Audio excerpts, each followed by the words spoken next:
Just 5 மினிட்ஸில் பருப்பு வச்சு ஒரு ஈஸியான இட்லி சாம்பார் பண்ணலாம். ஃபஸ்ட்டு பருப்பு நல்லா வாஷ் பண்ணி ஒரு குக்கரில் எடுத்துக்கோங்க.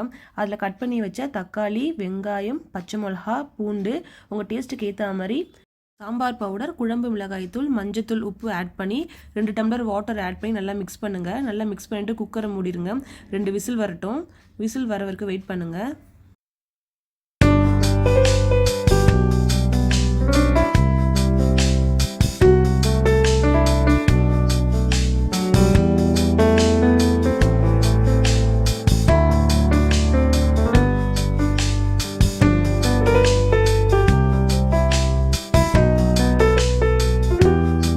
இட்லி ரெடி ஆயிடுச்சு. பருப்பு நல்லா பாயில் ஆயிடுச்சு.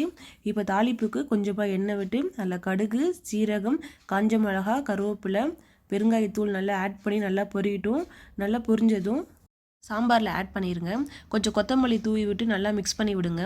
லாஸ்ட்டு ஃபைனலாக கொஞ்சம் வெல்லம் போட்டு அதில் மிக்ஸ் பண்ணி விடுங்க. அப்போ தான் இட்லி சாம்பார் டேஸ்ட் வரும். அதில் அதான் முக்கியமான இன்க்ரீடியன்ட். இதில் இட்லி சாம்பாருக்கு மேக்ஸிமம் மைசூர் பருப்பு யூஸ் பண்ணுவாங்க. நான் தோரம் பருப்பில் பண்ணியிருக்கேன். நீங்களும் ட்ரை பண்ணி பாருங்கள். கொஞ்சம் டேஸ்ட் டிஃப்ரெண்ட்டாக இருக்கும். தக்காளி, வெங்காயம் கட் பண்ணியிருந்தால் போதும். ஜஸ்ட்டு 5 மினிட்ஸில் இதை சாம்பார் பண்ணிடலாம். நீங்களும் ட்ரை பண்ணுங்கள். உங்கள் ஃப்ரெண்ட்ஸ்க்கும் ஷேர் பண்ணுங்கள். உங்களுக்கு இந்த வீடியோ பிடிச்சிருந்தால் லைக் பண்ணுங்கள், கமெண்ட் பண்ணுங்கள், சப்ஸ்கிரைப் பண்ணுங்கள். தேங்க்யூ ஃபார் வாட்சிங். இன்னொரு வீடியோவில் பார்க்கலாம்.